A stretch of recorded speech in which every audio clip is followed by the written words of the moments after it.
दोस्तों आज हम लोग 2D में आगे पढ़ेंगे पैरेललोग्राम के बारे में। मेंसुरेशन चैप्टर में हम लोग 2D चालू किए थे, जिसमें हम लोग पैरेललोग्राम को आज देखेंगे। समांतर चतुर्भुज क्या होता है, इसका क्षेत्रफल आप कैसे निकाल सकते हैं, इन सारी चीज़ों को आज जानेंगे। पहले तो इसका डिफिनीशन हम पढ़ते हैं। If each pair of opposite sides of a quadrilateral are equal and parallel then that quadrilateral is known as parallelogram. यदि किसी चतुर्भुज की सम्मुख भुजाओं का प्रत्येक युग्म समान और समांतर हो तो वह चतुर्भुज समांतर चतुर्भुज कहलाता है। जैसे अगर हमारे पास एक समांतर चतुर्भुज है, समांतर चतुर्भुज की एक खासियत है कि इसकी जो आमने सामने की भुजाएं होंगी, ये आमने सामने की भुजा ये आपस में बराबर रहेगी। ये भुजा आमने सामने वाली आपस में बराबर रहेगी और ये भुजा ये भी, मतलब इसका लंबाई दोनों देखा जाए तो बराबर होगा। अगर वृत्त चौड़ाई की बात की जाए तो वो दोनों बराबर होगा। अब इसका क्षेत्रफल क्या हो सकता है दोस्तों? अगर आपको इसका एरिया निकालना हो, पैरेललोग्राम का एरिया अगर आपको निकालना है, तो आप कह सकते हैं कि अगर आपके पास हाइट है, तो अगर हाइट है ना, तब आपके पास वृत्त अगर दिया है तो a इंटू एच कर सकते हैं। अगर लंबाई भी दिया है तो भी आप कर सकते हैं लेंथ इंटू हाइट। तो आप मान लीजिए कि हम इसे a मान लेते हैं, इसे b मान लेते हैं। तो अगर इसकी लंबाई पता है ना, तो आप तब भी इसका क्षेत्रफल निकाल सकते हैं यहां से, लेकिन इसकी हाइट होनी चाहिए आपके पास।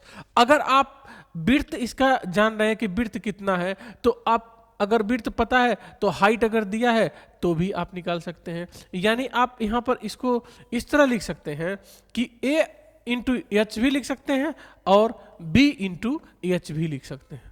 तो दोनों तरीके से आप इसका क्षेत्रफल निकाल सकते हैं, लेकिन ये हाइट आपको मेंशन होना चाहिए क्वेश्चन में।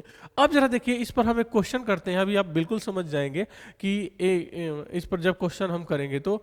जैसे हमारे पास एक क्वेश्चन है, देखिए कह रहा है कि the length of the sides of a parallelogram are 15 centimetre and 7 centimetre. If the length of the diagonals is 20 centimetre then find the area of the parallelogram. किसी समांतर चतुर्भुज की भुजाओं की लंबाई 15 सेंटीमीटर और 7 सेंटीमीटर है। यदि विकर्ण की लंबाई 20 सेंटीमीटर हो तो समांतर चतुर्भुज का क्षेत्रफल क्या होगा? आइए बहुत ही आसानी से जानते हैं एक एक चीज़ों को। जैसे हम एक पैरेललोग्राम यहाँ पर बना लेते हैं आपके सामने, जिसे समझने में हमको आसानी होगा।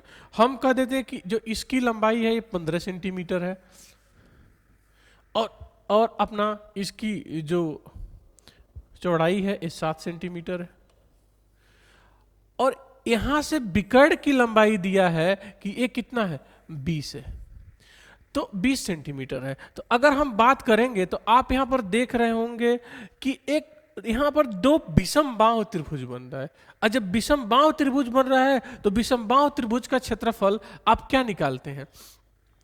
विषम बाहु त्रिभुज का क्षेत्रफल क्या होता है? एरिया इक्वल टू होता है अंडर रूट में यस माइनस ए, यस माइनस बी और यस माइनस सी। तो ये विषम बाहु त्रिभुज का क्षेत्रफल होता है। तो यहां पर जब एक विषम बाहु त्रिभुज हमको दिख गया तो हम उसके थ्रू उसका एरिया निकाल सकते हैं। तो एक का निकाल के उसमें दो का गुणा कर देंगे, एक का एरिया निकाल के उसमें 2 का गुणा कर देंगे, तो दोनों का हमको पूरे एरिया का क्षेत्रफल निकल जाएगा। अब हमको क्षेत्रफल निकालने के लिए इसका यस मतलब सेमी पैरामीटर की आवश्यकता पड़ेगी। तो सेमी पैरामीटर क्या होता है? तीनों भुजाओं का योग बटा 2। यानी हम सेमी पैरामीटर निकालने के लिए 15 प्लस 20 प्लस 7 को ऐड कर देंगे, भाग दे देंगे कितने का, 2 का। तो आप देखेंगे कि 20 30 और 40 2 42, यानी 42 बटा 2, 42 बटे 2 को आप 42 बटा जोड़ने पर 42 बटा 2 आया, तो इसको कितना बोल सकते हैं? 21 बोल सकते हैं। यानी आपका सेमी पैरामीटर कितना मिला? 21 मिला। तो अब इसमें आप रख दीजिए, जैसे मान लीजिए कि अंडर रूट 21 और यस के जगह 21 रखेंगे, फिर a माइनस कर लीजिए। मान लीजिए हमने 15 माइनस कर लिया, तो 15 हम पूरा लिख देते हैं, 21 माइनस 15, फिर 21 माइनस 7, फिर 21 माइनस 20। तो इस प्रकार आप कर सकते हैं। अब जरा हम इसको लिख देते हैं, 21 गुणे अब 15 घटाएंगे तो क्या बचेगा, 6 बचेगा, गुड़े अब 7 घटाएंगे तो 14 बचेगा, और 21 में से 20 घटाएंगे तो 1 बचेगा। अब इसे हम अंडर रूट से बाहर निकाल लेंगे। अच्छा, बाहर निकालने के लिए आप इसको आपस में गुणा ना करें। जैसे मान लीजिए 21 है तो 3 गुणे 7 लिख सकते हैं इसे, और इसको 6 को क्या लिख सकते हैं, 2 गुणे 3 लिख सकते हैं, ताकि आपको आसानी हो, आसानी से कैसे निकाल सकते हैं। और इसको 14 को क्या लिख सकते हैं, 2 गुणे 7 लिख सकते हैं, और 1 को तो 1 ही रहने दीजिए। अब क्या क्या चीज़ें जो दो दो, दो के पेयर में उसे बाहर निकाल सकते हैं, जैसे 3 है तो 3 एक बाहर आ गया, 7 2 है तो हम 7 को बाहर निकाल लिए। अच्छा 2 2 है तो हमने 2 को बाहर निकाल लिया, तो 1 है तो उसका कोई मतलब नहीं है। तो 7 तिरिक 21 दूना 42 सेंटीमीटर। अब हमारे पास इसका एरिया आया है, आपके पास जो हम लोग के पास जो एरिया आया है वो इसका एरिया आया है, इस चीज़ का।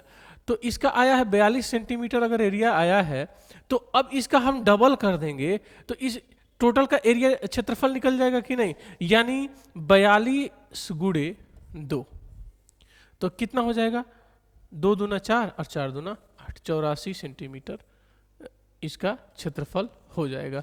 इस पैरेललोग्राम का जो क्षेत्रफल होगा 84 सेंटीमीटर होगा। इस प्रकार आप निकाल पा रहे होंगे। दोस्तों ये मैं बिल्कुल बेसिक तरीका बताया हूँ ताकि आपको एकदम आपके माइंड में चीज़ें सब कुछ आ जाए, ताकि कोई भी कैलकुलेशन करने में आपको आसानी हो जाए। तो इस प्रकार हम पैरेललोग्राम को देखेंगे। इस पर ढेर सारे क्वेश्चन कराए जाते हैं, वो जब मैं एक बार पूरा ये 2D खत्म कर लूँगा तो फिर एक साथ सारे टाइप के क्वेश्चनों को लेके सॉल्व कराए जाएंगे जो प्रीवियस ईयर में आए हुए हैं। तो आज का वीडियो देखने के लिए आपका बहुत बहुत धन्यवाद। थैंक यू दोस्तों।